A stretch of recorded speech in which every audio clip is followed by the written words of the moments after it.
This story is written in easy English. Before we begin, please like this video, subscribe to the channel, and turn on the notification bell so you never miss our new English stories. The Kind Girl and the Glass Slipper. Once upon a time, far beyond the snowy mountains and deep green forests, stood the beautiful kingdom of Evervale. It was a peaceful land where colorful flowers bloomed all year, birds sang sweet songs every morning, and people lived happily together. In a tiny cottage near the edge of the kingdom lived a kind young girl named Alara. Alara was 16 years old. She had long brown hair, warm hazel eyes, and a smile that made everyone feel welcome. Although she was poor, she believed that kindness was the greatest treasure anyone could have.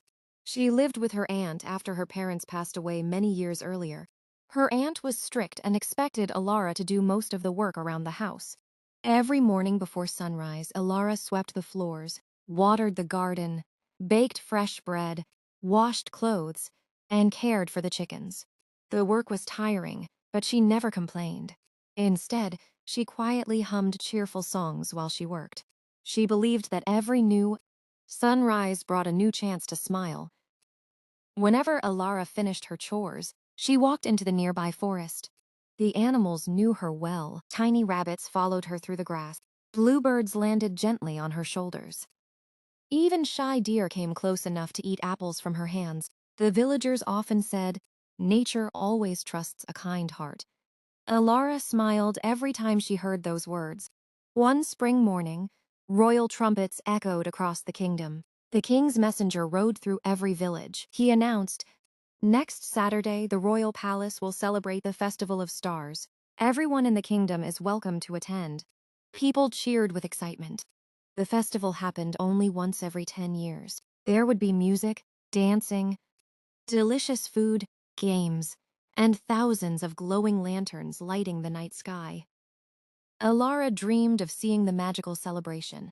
She had never visited the palace before. As the festival approached, Alara carefully stitched a simple blue dress using pieces of old fabric. It wasn't expensive, but she made every stitch with love. The evening before the festival, her aunt gave her a long list of chores. "If you finish everything before sunset," her aunt said, "you may go." Alara worked harder than ever. She cleaned every room. She baked fresh bread. She filled every water bucket. She even repaired the garden fence. Just before sunset, she finally finished. She smiled with relief, but her aunt simply closed the front gate. "I'm afraid it's too late now," she said. Then she left for the palace without Alara. The little cottage became silent. Alara sat beneath an old oak tree and looked at the stars beginning to appear. She whispered, "Maybe next time." Just then, she heard soft footsteps. An elderly traveler wearing a silver cloak appeared. "You seem disappointed," the stranger said kindly. Alara explained everything. The traveler smiled warmly. "I have watched you help strangers, care for animals, and work without complaining. Tonight, kindness deserves a reward." The traveler gently tapped the ground with a crystal walking stick. Golden light surrounded Alara. Her simple dress transformed into a beautiful sky blue gown, decorated with tiny silver stars. On her feet appeared a pair of sparkling glass slippers that shimmered in the moonlight. A beautiful white carriage arrived, pulled by 4 graceful horses. The traveler smiled. "The magic will last only until the first morning star appears. Return before then." Alara thanked the traveler with all her heart. The palace looked more beautiful than anything Alara had ever imagined. Thousands of glowing lanterns floated through the gardens. Musicians played joyful melodies.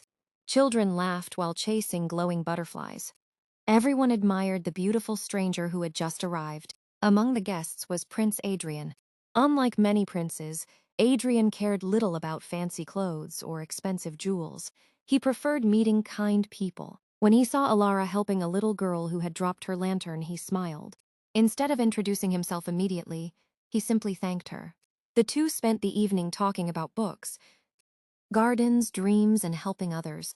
Neither cared about wealth. Both believed that kindness made people truly beautiful. Hours passed quickly. Suddenly, Alara noticed a bright star rising in the eastern sky. The traveler's warning came rushing back to her. She quickly thanked Adrian and hurried toward the palace gate. As she ran down the marble staircase, One sparkling glass slipper slipped from her foot. She wanted to stop, but there wasn't enough time. She disappeared into the night, just before the magic faded. The carriage vanished. The beautiful gown became her simple blue dress once again. Only one glass slipper remained behind. Prince Adrian carefully picked up the glass slipper. He knew it belonged to the kind young woman he had met.